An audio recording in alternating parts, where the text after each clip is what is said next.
All right, everyone. I'm excited to introduce my next guest. He packed up his life, loaded a trailer, drove him and his band from, how do you say it, Mississauga, Canada? Mississauga. It's like Mississauga, Mississippi, but Auga at the end. Yeah. Mississauga, Canada, to Palm Springs, California, on a bet that the world needed rock and roll. Please welcome to the show co-founder and frontman of the Dreamboats, Chris Hummel. Hey. How's it going? Thanks for having me, Jeff.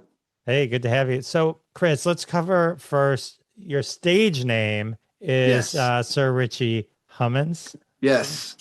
I have So been knighted, which you've been has knighted. allowed me to put Sir in front of my name. Sorry, no. Richie Hummins, my favorite artist growing up was Richie Valens. So when Johnny and I started this band back in 2009, just for fun, we were giving ourselves some kind of stage names. And instead of Richie Valens, I call myself Richie Hummins, as in like my last name's Hummel. Little I know, 16 years later, I'd still be calling myself Richie Hummins for whatever reasons. So that's how that kind of started right there. The whole idea of the Dreamboats, and you become characters outside of yourselves when you're In on a way, stage. yes, yes. People have said you don't seem like the same person. You seem when I like my friends or people that just meet me or whatever, they're like, you don't seem like that same person on stage kind of thing. In real life, I'm like, oh, I guess I'm a little more shy or something in real life. I don't know. But yeah, I guess you can say we get into character, you can say. Can you give everyone listening just sort of quick 411 on the Dreamboats? I mean, I know, like classic rock and roll covers, but like, how do you pitch yourselves? How I pitch it, ultimate 50s and 60s band experience. I'm just joking. Well, we try to be at least. We're a 50s and 60s band. Nothing really past kind of 65. We have some of our favorite American rock and roll, British Invasion. We dip into a little bit of Motown here with a couple songs, not too much, but usually like, early 50s and 60s, like pop and rock. Band's been together since 2009. And we're originally from Mississauga, Ontario, Canada. And we've toured all over the place. In Europe has been nice, North America, a lot of different countries over in Europe, and looking to get into Asia. But other than that, for the past 4 years, we've been living in Palm Springs or like the Coachella Valley area. Over the past 4 years, after COVID, we made the decision to come move down here. It was like kind of like starting from the ground up. We were going back to busking, and here we are playing like performing arts centers in Canada. Next year, we're going back to busking and playing clubs in San Diego, and all the money we're making is going right to gas and the next player. So it's like it was kind of hitting from starting from the ground up about 4 years ago. But then we've been kind of picking up the momentum and playing a lot as much as we can, playing a lot of performing arts centers and outdoor summer concert festivals here. And yeah, it's just been going really, really well over the past couple of years. All summary of it. But yeah, the band's been together since 2009. Our baby's a teenager. So it's getting up there. It's getting up there. People love nostalgia. Is it easier or harder to get gigs being a cover band? I mean, so let me first, the dreamboatsband.com. I mean, these guys take it to another level. So, I mean, it's like so fun. I was upset Thank when I you. was looking that you're not coming to Detroit. Oh, and yeah, I know, I know. There's a couple. We're kind of planning a couple dates in your area roughly, but Jeff, I mean, you could try to get us a date down there. You know what I mean? We could try to make something happen. Any promoters or whatever. We'll see if we can slap a date on there. You know what I mean? I'd love to make it over the neck of the woods to Detroit as well. We were playing in Windsor earlier this year. It was literally just across Yeah, the river there. Like you saw you guys. You know what I mean? But hopefully one of these days we'll get to play Detroit. That'd be pretty cool. Yeah. I think if you were to pinpoint a couple places in Detroit, it'd be the Fillmore Theater or the Fox Theater. Fillmore. I've heard of the Fillmore Theater. That's definitely most one we'd love to most likely play. That one right there. Yeah, Fox for would be sure. great too. The Fox Theater. Rain does that all the time, though. The Rain. Beatles. Yeah. Yeah. Yeah. Oh yeah. And they're a great band as well. And also another excuse to just go down there and go visit. Is it Hitsville, Yeah, USA? Motown. Yeah, Motown. Hitsville. Yeah. Gotta go and go. That'd be an awesome thing to go visit if you're ever in your neck of the woods too. We'll keep that in mind. We'll see if we can poke out that theater buyer over there with the Fillmore for us, if you don't mind, Jeff. I'll see what I can do. That'd be great. Yeah. I mean, Yeah, Detroit's like, I bet you would be a huge hit in Detroit. I really do. I mean, I'd love it. we're Like, like the, Detroit Rock City. I mean, we're like, oh, for sure. Oh, yeah. yeah. Well, even just the roots and even like I said, with a Motown and like one of my family members, she had her parents grow up in Windsor, and they're always just talking about how they went across the pond. Even like Johnny's dad the drummer of this band, he went to like Windsor University, and they'd all be talking about like just going over to Detroit and just jamming out. They had the music scene over there. It was like is where it was happening. You know what I mean? So it's like there's just so much history in your city, and it would just be amazing. Just go and check it and feel it out and experience it for sure. One of these days, hopefully. Yeah. The Dreamboats, 2009. So what were you doing before 2009? Like, were you still doing music? I mean, how Yeah. did this band come together? Originally, I'm a drummer, and I used to play in bands as a drummer, and that's where I got majority of my lessons and whatnot, and studied as an instrument. Was a drummer, and I was playing in different bands. I know Johnny was playing in different bands as well. It kind of started where I was seeing a girl at the time, and also working at a music store, and one of the other music store buddies was working there too, and they were in a band with Johnny previously. And then we all got together, and Johnny tells me about but they say, "Hey Johnny, man, we got to jam with this guy, Chris from the store. He's likes to play whatever." So we all got together. We jammed at my rehearsal space and another rehearsal space. It was just kind of like one of these. It was like it felt like a summer day in like the movie The Sandlot. It was just like a beautiful, like you're with your friends. It was just a great day. I remember, and we just jammed all day long. And then the following day, I just messaged Johnny, and I never met Johnny prior to that whole jam, that whole day. I've never met him ever. And I had such a great vibe with him. I called him up the next day. I said, "Johnny, I have this, we were jamming like Johnny Be Good and a lot of Beatles songs. We had this like Beatles book that had all the chords and all the lyrics underneath it. So if you had a rough idea of how that Beatles song went, we'd all be able to jam along and whatever." So it felt really good with him and very natural. And I asked him, I said, "Hey man, you want to start a 50s and 60s cover band? I've always had this idea." And he was just like, "All right, yeah, like, I'm down." And then we'd be playing all these open mics, and we'd playing Johnny Be Good, and playing, SAR sang there, or some Beatles songs, or like La Bamba or something.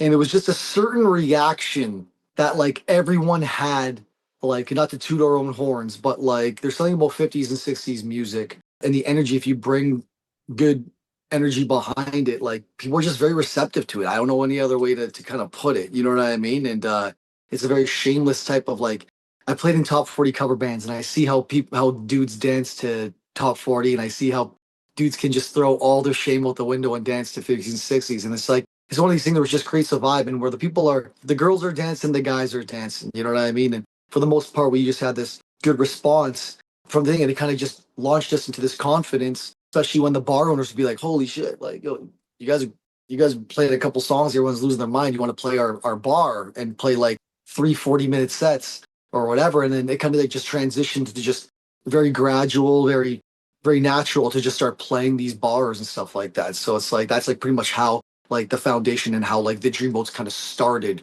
in a way. It's just got out there, played, see how people felt. And we were like, "Oh, damn, this feels good." And we were all in different bands.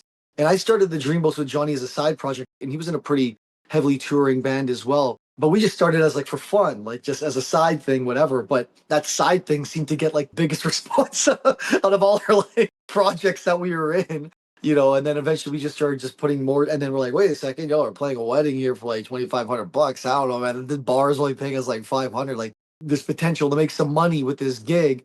And then it kind of just grew from there. We started playing a lot of club shows, and so that's like pretty much how, like, to answer your question, pretty much like how this whole started back in like 2009 and how it went. And there was like a belief system after playing these types of events and like open mics and stuff.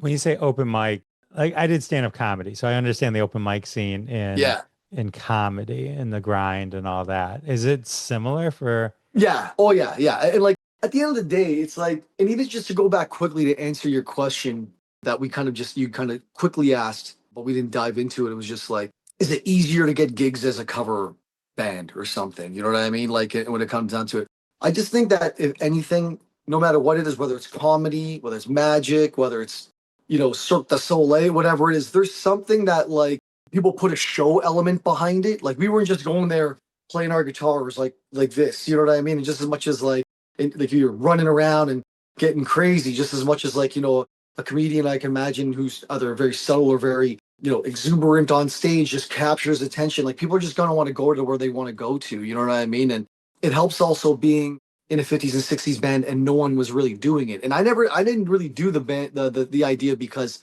I thought no one was doing it. I did it because I genuinely loved the 50s and 60s growing up.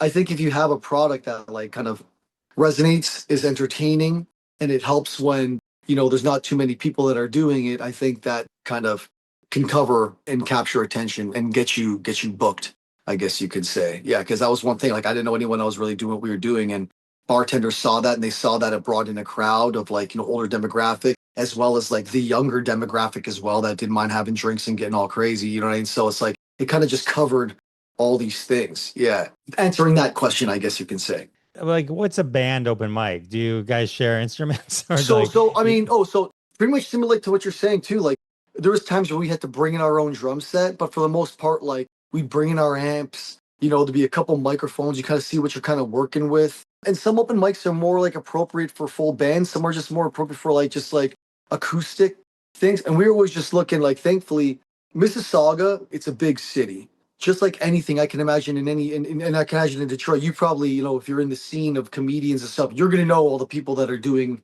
comedy. You know what I'm saying? Or at least the ones that are taking it to a certain level and serious. And I was just thankful that like we had the people that were running these open mics were also friends of ours as well. And they're catering towards bands. They'd set up the drum set for you. They're like, okay, the Dreamboats are coming tonight. Okay, I got to make sure I have 4 or 3 mics. Or I got to make sure I have X amount of inputs. Or I got to make sure that there's some kind of amp for people to kind of think. Good open mic hosts have that. And if they're not, and we're trying to go in there, we're just going to take so much time in between all the songs, setting up and sound checking and stuff. You know what I mean? So it's just like, there probably is similarities to like the club scene and whatnot, but it just really depends on like how the setup is of these nights, whether it's catered to a full band or like an acoustic intimate thing. I just did a thing I'm not sure if you ever heard of the venue called Pappy and Harry. It's in Joshua Tree. Paul McCartney played there. It's a pretty popular spot here in the valley, whatnot. And they have a lot of touring. They just did an open mic, and I haven't did an open mic in so long. And I just did it like on Monday because it was a very popular open mic. It actually was what got the venue pretty popular. And it's just quickly bang bang, one song, guy comes up, plugs in, da da da da da da. All right, next. It just really depends on the format kind of thing. But I found it so funny on how quickly they don't waste any time. You know what I mean, kind of thing, because it can drag on with open mics. I can say that. Yeah. That's good to know. So the Dreamboats, how did you come up with the name? And what were the The, names that didn't make it? to be honest with you, it was just one of those things where we just knew as soon as like this band formed, we looked up in the air and it just came to us, the Dreamboats. So I'm just joking. It was a dark and stormy night, and I thought that I came up with the name, and I thought because that was just such a term that was used so much in the '50s, and I think like, isn't he a dreamboat or something? You know what I mean? And like I said, it's like we started this band like just for fun and like doing it, and we didn't know that was gonna keep going well. So I've had people be like, "You guys call yourself the Dreamboats? Isn't that a little conceited?" I'm like, "Look, man, it started at open mic. I was just joking, just joking. My name is Richie Hummins, for Christ's sake. I mean, like, I didn't think, like, didn't take this seriously.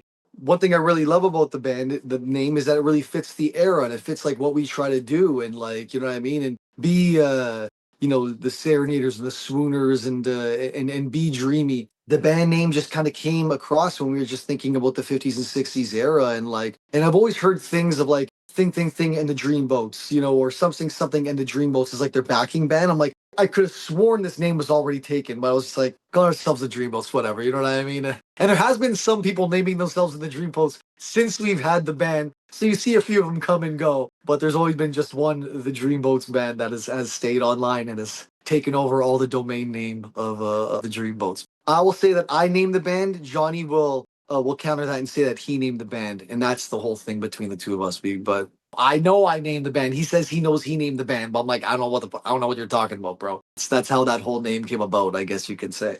How do you pick the songs? Like, how many songs are in your repertoire? Tons, countless. And then, You know, like, how and people long is like a say like, "Oh, you typical should play show? this song. You should play this song." I'm like, dude, there's so many damn songs. Like versus like the A-listers, we haven't always just locked ourselves to play A-list songs. To be honest with you, these songs that we play, like we genuinely, or especially the ones I'm singing, I genuinely love them. I wouldn't be singing them because I think that it's just like it will go over well. Like I'm singing these songs, I genuinely connect and I love these songs. And there were a lot of the ones that we loved growing up. You know what I mean? A lot of them that were kind of played all the soundtracks of movies that we loved growing up, like, Pulp Fiction, like Miserlou, or like, some Chuck Berry, Teenage Wedding, or C'est la vie, c'est yo, folks. It goes to show you never can tell. Or like Johnny Be Good by, Chuck Berry from like the Back to the Future soundtrack. La Bamba, Come On, Let's Go. Donna, We Belong Together, Great Balls of Fire, A Whole Lot of Shakin', Wild One, all these like songs that came from like the soundtracks or biopics of like these movies and 90s movies that we loved watching growing up. The Great Outdoors or Harry Dean Henderson's like Yakety Yak. That'd be like on like I'm not sure if you noticed that, but in the 90s they had a lot of like they used a lot of 50s songs that became very notable for our generation. Like I'm born in 83, but they used a lot of 50s songs that were like that really stood out that were part of soundtracks. And not only that too, they actually named movies after these songs. Like I'll give you a couple examples, like Pretty Woman, you know, and Pretty Woman, you know, or Calendar Girl with the guy from 90210. The name of the movie is Calendar Girl, and of course they have the hit right for the soundtrack. I love my calendar girl. There was another 90s movie called Love Potion Number 9. Of course, they get Love Potion Number 9. You know, you use the Love Potion Number 9. Like there was just something about the 90s that really kind of tied to that really kind of got us into it. And then later on in the 2000s, like certain biopics like Ray and Walk the Line and yada yada. To answer your question, I always kind of go off on side tangents and I try to reel it back with to answer your question. Don't mind me on that. To answer your question, a lot of the side like songs that we did were from movies that we loved growing up or ones that we just genuinely love listening to and playing. A lot of Beatles stuff and a lot of one-hit wonders and stuff that we just genuinely love playing. And if we had a feeling that they were somewhat known, we'd add it to the set list. And there's the set list is always constantly evolving. Like we have a new show coming up where we're at the tail end of the one show that we've been playing over the past couple of years at the theaters, and I'm in the middle of developing a new one right now with Stagecoach, and like we're switching up different moments and different songs in there, and trying to fit within a vibe or a theme for the show, and then seeing and drawing back from the songs that we've even played in the past, and then adding those back. It's like almost like taking them in and out of rotation kind of thing. But yeah, I guess you can say that's kind of the ideas of the song selection process for us. You'll do like a similar set for a period of time and then maybe shift up the show. Exactly. Like we have like more like in some cases like themes. I'll give you an example for like the upcoming show that we have. Like I'm doing like with working with the Stagecoach, he's saying, you know what,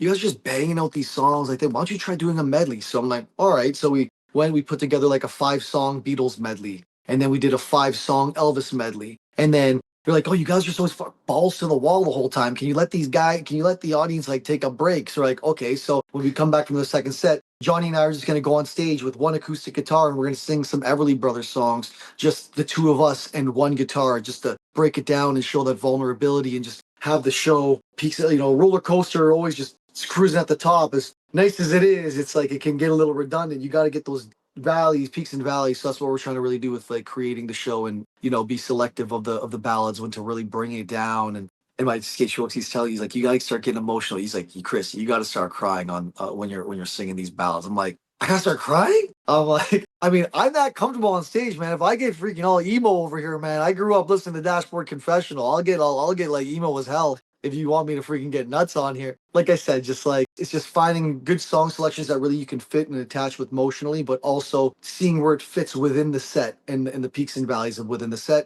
and looking at the countless songs that we've done over the years. Because we used to do a lot of like 45-minute sets or whatever, and it's like that's just an insane amount of 50s music, especially when they're like 2.5 minutes to 3 minutes like each song. You know what I'm saying? That's kind of been like the whole thing with the song selection or ideas going behind how we pick the songs for the show. Do you have like, I'm going to say 3, but it doesn't have to be 3. Like if you only could sing one song on repeat, do you have, and I don't mean it has to be like your favorite song. Like we all have favorite songs, but I'm talking about one that is your favorite song to sing. Also, one that rolls off, the same. yeah. Might be the same. Yeah. The one that rolls up. It's the one I've been doing since day one. Johnny Be Good. I love that song. I just feel like I have that song like just. And it existed before Back to the Future, right? Yeah, I know.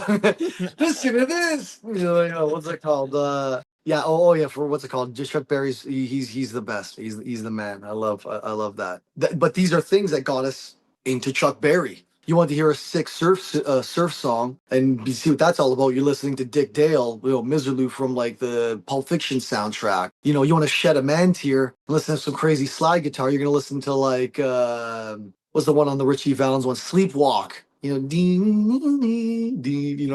planes crashing and what I mean. So it's like, yeah, there's a lot of great songs that I felt like really kind of got us into like the zone of playing these tunes and loving this band even more because of it. Is it you and Johnny, the core? Is it the same lineup since 2009? Yeah, so Johnny and I are the core. We technically started the band together. we are the nucleus of the Dreamboats. Some people have said to us because we've played with many different players through 2009 all the way to the present. Like this current lineup that we have right now, we've been together for the past like 2.5 years or something like that. Prior to that, there was a lineup that we came with to California in, and and then even prior to that, for COVID, we had a lineup of the same lineup for 8 years, and then once COVID hit, half the band we disbanded, and Johnny and I carried on and tried to keep it going, and that was some crazy times right there, tough times.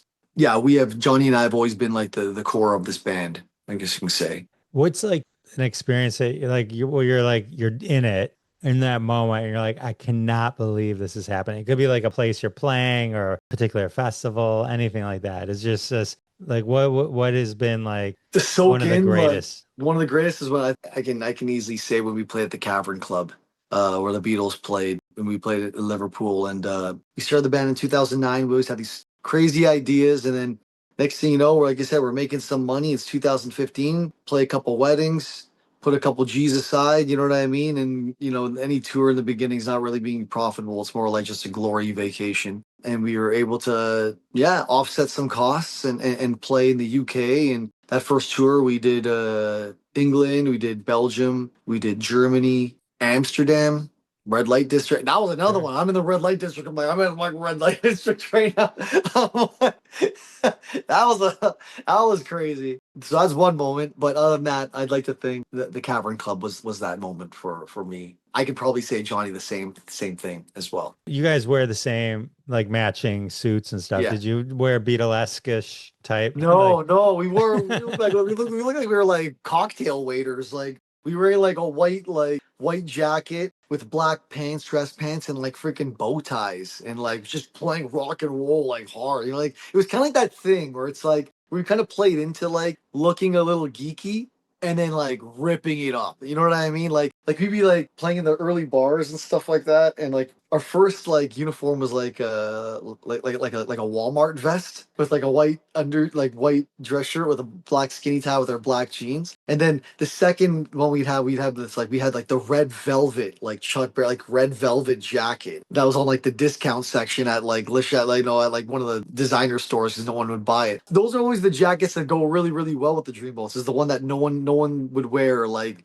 casually ever. Like they'd be like, no one's wearing this blue teal suit, you psychotic. And then we see it, and then we get up on stage, and everyone's just like, yo, those are the sickest suits. You know what I mean? But it's just funny playing in these uniforms, then seeing, and people being like, at the bar, being like, who the fuck are these guys? Who are these geeks? You know what I mean? And then you go and you rip it up, and they're like, okay, now I get the shtick. And so that was kind of like what we tried to do in the Cavern Club. All wear the white and the bow tie, and people would be like, who are these nerds? You know what I mean? And then you go and you rip it up, and like, I get it. You know what I mean? So it's like, that's that. That was pretty much it. And now the opposite, because they're usually more interesting stories. Like, what's the worst experience? Do you ever have one where you're like, I can't, this needs to end now. We need to get out of here. Oh God. Thankfully I've never had too many of those kind of experiences with this band. There has been a couple moments where let me think. Oh, okay. I mean, there was that one time we were playing in Canada, and there's a tornado warning that went on in the middle of our set. And then I swear to God, it was clear. And all of a sudden it went to like Armageddon mode, like black sky, wind rolling in. Our whole setup was outside this thing, and it was like tornado type rain type thing. And we were like, had all of our shit outside, our whole setup. We just start mid set. We're like running, bringing everything inside. Like our mixer, we've had like a $2,000 mixer, was never the same after that. We were just like, all our instruments were just like soaked to the bone. Like you had no moment. Oh yeah, there was also that time in Colorado where a hailstorm came, and it was so bad that you couldn't even walk out because like if you got pelted with the hail, you were getting bruised. Like you were getting like slapped by this hail. And we had all of our equipment out on the stage, on the open stage. And shit just comes in like a flash. You know what I mean? Like, so I think that the worst things to be like, what the hell? Get me the hell out of here. Were like kind of like weather wise and like kind of outdoor kind of situations that where you just felt like helpless, I guess you can say. I think those are like the worst moments I've had in this band with that, like the most stressful moments kind of thing. Right. Because completely out of your control. Out of control. Yeah. I was doing stand up once. Finally, my turn, get on stage, and the entire city went dark. The entire city. Like you just heard it went boom. And it wasn't just that, it was everywhere. It was like, Perfect timing or what? I know, right? But those are always the more fun stories. People love hearing those stories only because, I was great. It was amazing. You know what I mean? Yeah, It's like, you got to okay. work your way Oh, through them. And to be honest with you, yeah. you got to get your lumps in some cases. You know what I mean? Like, there's been times where you're playing some venues, like literally the party's hopping. It's in the middle of like a wedding or like a performance, and all of a sudden like the power trips, and he's like, "Man," you can like everyone like it's just embarrassing. You know what I mean? Sometimes it's just like you gotta kind of work your way through it and put a smile on, and you know what I mean, and don't let it get to you too much, kind of thing. So what happened there when they were like, what did you do? You're like That tapping was on it. the The power, mic. it didn't come back. I mean, I think it was out for days, like a severe like power outage. Was that how? Remember when like I think when Bush was in power, they had that. Remember like it was Mhm. that era where do you remember that where like the grid went off for like a day or something, like I something was a while. crazy. I remember thinking to myself, thank goodness I just got gas. That's why it's important. Like, your grandma used to tell you to make sure you keep your tank filled so it doesn't freeze, or There you whatever. go. Yeah, Whatever, yeah. You man. got But yeah, summers. You got gas. You got water. yeah. Some chicken soup canned up or something, or in case some shit hits the fan for sure. Can't imagine. And all the toilet paper. Remember when everyone started grabbing all the toilet paper? Do you remember that? Oh, I remember like being like at a Kroger and like seeing two like things of it, and I'm like, grab it, grab it. And I remember like bringing our kids back from my oldest was in college, and like we walk into her sorority house and it's empty, but there was a Lysol thing there. We're like, take it, Yeah, you can grab it, and if take not, it. we can sell it for quarter four times the price. You say you have a kiddo in college at that time? Yeah, You during look so COVID, during young, man. Oh my gosh, what the heck? How old? Like how you were 16 when you had your first kid? Like, how old were you, man? yes. Like, yeah, no, I probably had two kids actually. Yeah, yeah. Um, Okay, man.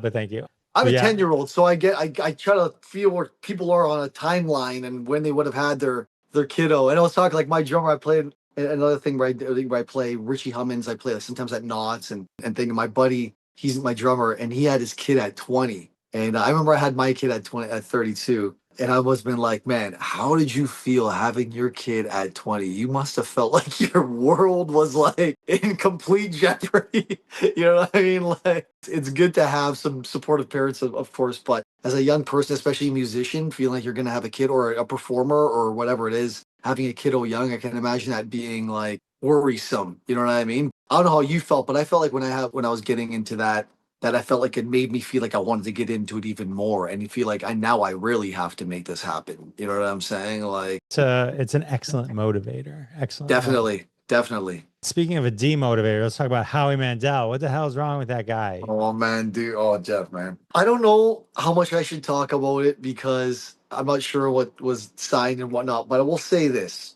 Spill the beans. Oh, you want the beans? You want the tea? Okay, so Dreamboats behind the scenes coming behind the at you. scenes, I will say this. I will say this is that we did the whole thing, like you know what I mean, like We're talking and we did about like Canada's Got Candace Got Talent. Talent. Okay. We did the whole, and they told us, you come in, you're gonna bypass the first round, come in, play for the crowd, whatever. So we flew in that night, and it wasn't cheap. Playing like in the back, people were very receptive to us. We just felt like we were just really confident. You know what I mean? We got on stage. And I was telling Johnny, like, should we do like an original or should we do like a cover or whatever? And at the time, Johnny was just like sticking to his guns, being like, we should do the Johnny B. Good, we should do the cover Johnny B. Good. I was like, all right, you know what I mean? We'll do it. Even though I felt like we should have tried to play to try to win them over in another way. We ended up playing Johnny B. Good. We were the first, and we had to fly, like our connecting, we had a flight out at the 3 o'clock. So we're telling the producers, like, look, we have to be like early or else we can't do this. So they like rearranged everything for us and then it was a huge crowd and it was like in Niagara Falls or whatever. And we went in there and we did the whole like pre-interview and then talking to us and, doing like the whole Abbey Road across the street, like all of us walking, they're filming this kind of, making this little segment for us. We were really building us up to shit on us is really what I'm trying to say to you right now. But so what happened was, yeah, if I am lying, okay, God strike me dead right now, okay, if I'm lying, okay? We played Johnny B. Good. We ripped it up, okay? People were clapping. People were like getting into it. Like people were like, like and we were the first band. We had all the high kicks, we had all the antics. It was great, whatever. People got into it. They were like, it was a great response from the crowd. God strike me dead if I'm lying right now. Okay. And then went to the panel, and then Howie's just like, and I can respect what he's saying. I can respect what he's saying. You know what, guys? You know what I mean? You guys are good cover band. You know, I've seen this kind of thing before. You know, it's a no for me, yada, yada. I get, and then in a way, I can almost agree with him. You know what I'm saying? I'd be like, you know what? Yeah, it's like, Johnny Be Good. I'm seeing some of the other acts that were performing here. They had like a freaking circus people flying around and singing in big orchestra and big band and stuff. And you just see and we just wanted to be this raw 4-piece band going in there and trying to take that angle. You know what I mean? Like, not hide behind bells and whistles, yada, yada. He says something, and he's like saying that. And then next up is, I think it was Lily Allen. Trish Stratus. And then she's like, you know, and I felt like they were just kind of like, they kind of set the tone, how he kind of set the tone. And then Cardinal came out, and shout out to Cardi. I love Cardi. I was thinking of him the other day because I used to be a big fan of him. So I am a big fan of Cardi, like Cardinal Official. And he was one of the judges who's a Canadian rapper. And he was like, guys, you should probably, you know, try to do your own thing. You know, almost like how like Bruno Mars and Anderson .Paak, like they just did that thing at the time, whatever. And they're taking like the sounds of the 70s and making their own. I'm like, in my head, I'm like, oh, God, I wanted to do that. I wanted to do our original song because we got one, to me, it's like Johnny Be Good on steroids in a way, is like one of our songs, I feel like. Little interjecting a little more energy and more modern lyrics, I guess you can say, but with that energy of the 50s and 60s and the solos and stuff. So I wanted to do that. So there's a part of me that was like, ugh, I got you. Learning experience, you know? And then Lily Singh, I think her name was, she was one of the last judges. She's just like, I don't know why everyone's saying no here. I mean, like, am I crazy? Like, these guys are like a great band. Everyone, like, you know, people loved them in the audience. Like, it was great. You know what I mean? Like, so I'd give you a yes, but yada yada. So I'm like, okay, cool. So in my mind, I was just like, all right, you know what? As long as it just capture what happened there, I can respect the fact if they say that we should have done an original song. I can respect that. If they say that they've heard the song a million times, I can respect that. You know what I mean? But what I can't respect is that when I finally see this final cut of this thing, in a way, I felt like they sabotaged the audio. They're cutting to these like reactions. And that's another thing I thought was kind of weird too, is like we were done the performance. When we were walking around, I hear like one of the producers from the front of the stage, they're like, all right, everyone, I want to hear everyone make an ah kind of sound on 3. Okay, everyone? Ready? 1, 2, 3. Ah. And it's like the whole crowd is making this. I'm like, are they like fabricating reactions? I don't know what is that? So that was kind of like my first kind of like red flag that went off in my head. I thought nothing of it. Then like a month passes or whatever, and the thing comes on. And I'm watching this. Johnny and I were at like a duo gig. We were doing a duo gig, trying to make some extra money. And we heard that this thing was being released. So we sat back and we recorded our reaction to it. Like our videographer was there and stuff. And we just watched this thing. And we were just like, what in the living hell is this? Like, I remember it sounding amazing when I was playing. Like the sound was great, like production. When you listen to it in the playback, I'm like, are they sabotaging like the sound of like the band? Like it just sounds like ass. And they're cutting people with these like kind of like confused looks, like as if it's like they're not digging what we're playing or something. I was just like, what the hell? I'm like, this makes no sense. Let's just put it this way. It wasn't what happened. I can take it if you told me that, like I said, like, you know, you should have played this, or like, yeah, I've seen this 100 times. I can respect that. You know what I mean? Like, there's maybe another 100 bands that can do Johnny Be Good better. Awesome. We're doing our version of it. But like, to sum this all up, it just wasn't what happened. And that was just extremely disappointing, because I like to think that even in bad experiences, you can get something from it. There was nothing in our experience that came from that whole show. It was flying out, paying a few grand to rush in there, play these things, rush back to Palm Springs, play a gig the next day with no sleep, only to be like, just have this piece that just wasn't reality. You know what I'm saying? It wasn't what it was. And like, is what it is, I guess, you know? And that's like kind of my experience from it. Yeah.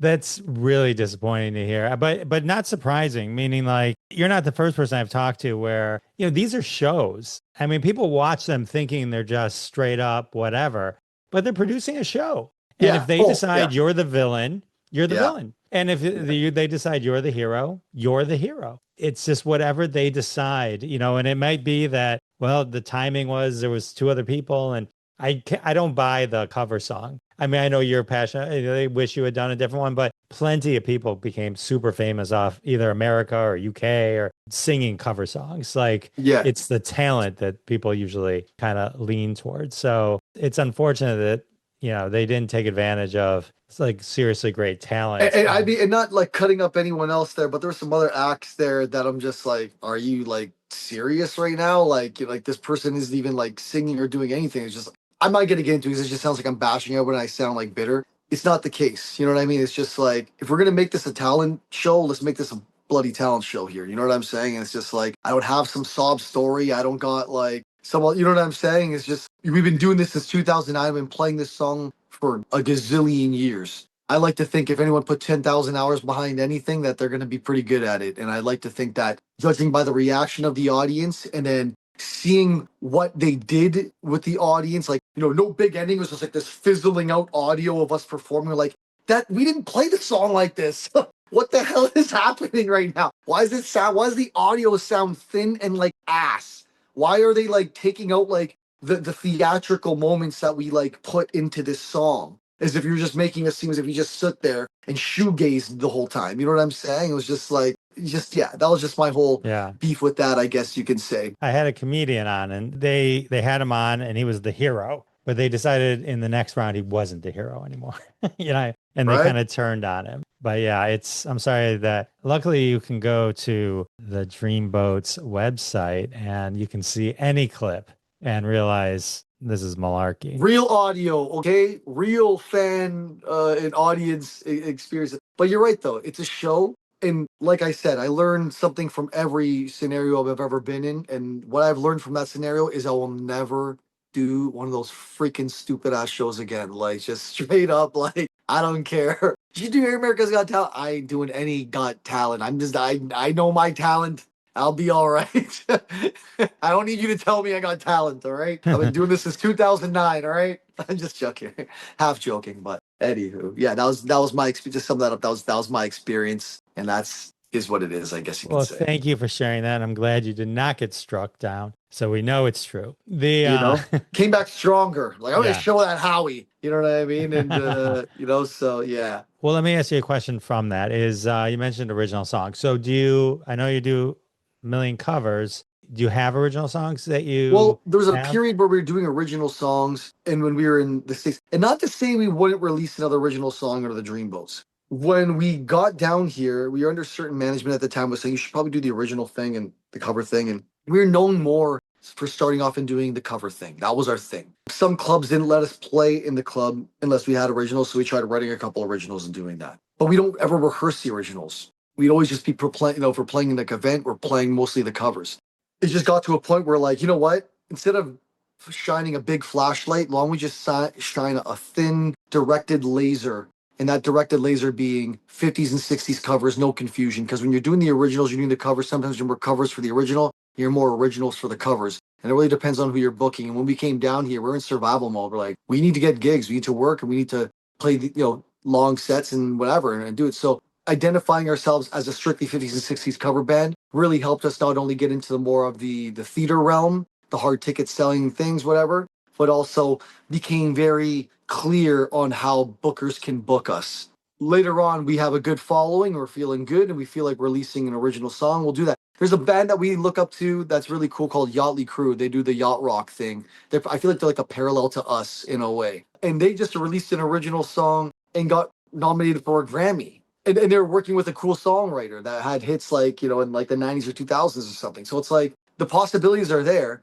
I'm not going to move to a new city or something and try starting over and not brand myself accordingly. You know what I mean? And they have their established act. People know of them, so now they can do whatever the hell they want. And maybe one day the Dreamboats can do that. We had original songs that we were recording at one time. We've released original music. You can see it on Spotify if you get a chance. Right now, a separate thing that I've been doing here has just been an excuse for me to try playing the Richie Hummins band that I'm kind of doing. It's really just like gigs that can't afford the Dreamboats, and I just like offer this. This has been my excuse to try playing some original music as well and keep that original spirit alive. But just not tied up with the brand of like the Dreamboats show. The Dreamboats is 50s and 60s retro rock and roll covers. No confusion on that for the moment. You can stream the Dreamboats on Spotify. A few albums there. Millions, Rock and Roll Christmas, Invasion, Sweet Nothings. Yeah, that's there's a couple albums there, and then there's a couple cover albums we did. So we've done a British Invasion album, also $1 million quartet inspired album. The four artists from like the Sun Records kind of thing. Tell me about Modernism Week. Modernism Week is a festival that happened here in the Coachella Valley, which is kind of like the spring to us getting into California. That was the reasons why we got our P2s and got all legit. It's a celebration of modern architecture. And we started off, a sponsor of ours, who's a friend of ours. I like to think he's one of the pillars of the Dreamboats. We called it in our early stages. And we played his daughter's wedding. And he's like, I'm going to bring you down to California one day. How much is that going to cost? We're like, okay, we hear a lot of these things. And of course, he says, okay, well, I'm going to bring you down to California. How much is it going to cost? You throw a number at him. He's like, all right, get ready. You're coming down. He was a sponsor of Modernism Week. He was like a diamond sponsor. The organizer, he's like telling the organizer, he's like, trust me, you got to get this band from Canada. They're going to play the opening party of the Modernism Week, whatever. And apparently in here, it's a big deal to play the opening party. It's an opening party for this big festival because it brings over, 100,000 people into the area for the thing alone, apparently. Sight unseen, they book us and we play and we just rip the place apart. There's this new venue called The Bank that I played here in Palm Springs. There's like a lore behind it where like everyone was jumping so much and like partying so much that the floor felt like it was bouncing like a trampoline. It was on the second floor and I felt like it was going to cave in because of the Dreamboats. And there was this lore that kind of carried on. And then to the next year, they hired us again to do the other opening, the opening party again. And they said, we've never booked the same band 2 years in a row in all of like the 15 years we had this festival going on. We started having this kind of like reputation as like these four Canadian boys in like Palm Springs, California. It's a small city, but word got around. So it's like, it was really, really cool feeling. And it just gives you a confidence boost. It's like, if you're from Mississauga and you come here and you're like, you almost feel like you just took over like a city in the States or something. You know what I mean? Like for a period of time, it was like really cool and really buzzing for us. That was kind of like the launch into us playing and becoming part of Modernism Week for years after that. We're still part of Modernism Week here and there. We played like the opening party last year and stuff like that, but it's been under new owners now. Shout out to Chris Mobley. He was like one of the owners that was doing it during the era that we were really heavily involved in it. Modernism Week, just to answer your question, is just like, yeah, this awesome festival that was pretty much like the reason why the Dreamboats were able to make a footprint in the Coachella Valley or in the States in general right off the hop. And that was like our ticket in kind of thing. In 2022, some of the same people that were there with us in the beginning, they offered us a gig to come play out here after like COVID on the tail end. Where we were from in Mississauga, Toronto area, we're like, yo, everything keeps opening up and closing, opening up and closing, opening it. Like no one wants to book anything. Palm Springs, everything was like outdoors and playing. So then we ended up coming here, playing and being like, okay, everything feels great here. Let's move down here. And that was January 2022. And we've been here ever since kind of thing. So Modernism Week was a big reason to why the Dreamboats are here in the Coachella Valley area. And is it true you end every concert with, and take that, Howie Mandel? No, I'm sorry. Yes. And we stick our fingers up in the air like this. And I'm just, no hate on Howie. I know he has to make a show. I get Howie, you're forgiven. At the moment, I was a little upset at you because from one Canadian boy to the other. And also, fun fact is that your mother, we were your mother's favorite band. We used to play at an Amica and she used to be there. She'd be like, my son's Howie Mandel. We'd like to meet him one day. So there was one time we actually played there and he was there. And then we were playing with our black suits. And then we went to go like give him a fist bump because he's a germaphobe. We didn't want to shake his hand. And he thought we were his drivers. So so that was the first time we met Howie. And that was the first time his mom introduced us to him. So we thought that was like an in with us. We thought that was like, your mom loves us. We're her favorite band. And she's been in the I'm sure she has seen many bands in her time. Can that mean something to you, Howie? And then we private message him, he never responds. And I think because we private messaged him so much is why he hated on us when we actually ended up getting to the show. But no, I'm just joking. There's a half truth there. But I'm not lying when I say that we were his mom's favorite band. She used to tell us every time we used to see her kind of thing. So that's the best place to be. When I would do stand-up comedy, I was a little older than the other comics, and they would all come out to me and go, "You're my mom's favorite." See, right? You can learn a thing or two, kid. But that's everyone's mom loved me. That's it. You're in. I wanted to give you a chance to talk about Modernism Week to balance out the Canada's Got Talent, just to show. Oh, for sure. Yeah, for sure. That's awesome, a positive. There, So, yeah, there you but go. a killer. It's more like a killer. It's not even just to get invited back and be the first person to get invited back. It's super It cool. was cool. Yeah, it was cool. It was a flattering thing because from us, it's like California's got a lot of great artists. You know what I mean? So it's just flattering to know that like, and that's the thing is like maybe I don't think a lot of Canadians and a lot of people know kind of where they stand. And it's just like if you put a lot of time into your craft, even playing it, and you're not delusional about it, you can come out here. You can go to where you want to go and identify where your markets are and try to make it happen. Here, you know what I mean? There's a lot of snowbirds. I like the 50s. The Pride, the gay community is really into what we do as well. Cougar community, they really like what we're doing. You know what I mean? I'm half joking, but a lot of people down here really seem to like what we're doing over here, and it helps. You know what I'm saying? It helps to be a place where people dig you, and that's where we're at right here. Well, I dig you. You're awesome. Everyone else wants to see a schedule and can dig the Dreamboats live. TheDreamboatsBand.com has schedule, has got videos, clips, and get all the Dreamboats you need. Chris, thank you Exactly. so much. I Yeah, appreciate thank it. you This was so fun. much. I appreciate it. This was a lot of fun. Thanks for having me on. I look forward to seeing this and sharing this. So thanks again. I appreciate it, man. Take us out with Johnny Be Good. No, I'm just kidding. I'm just joking. Thanks, guys. Appreciate it.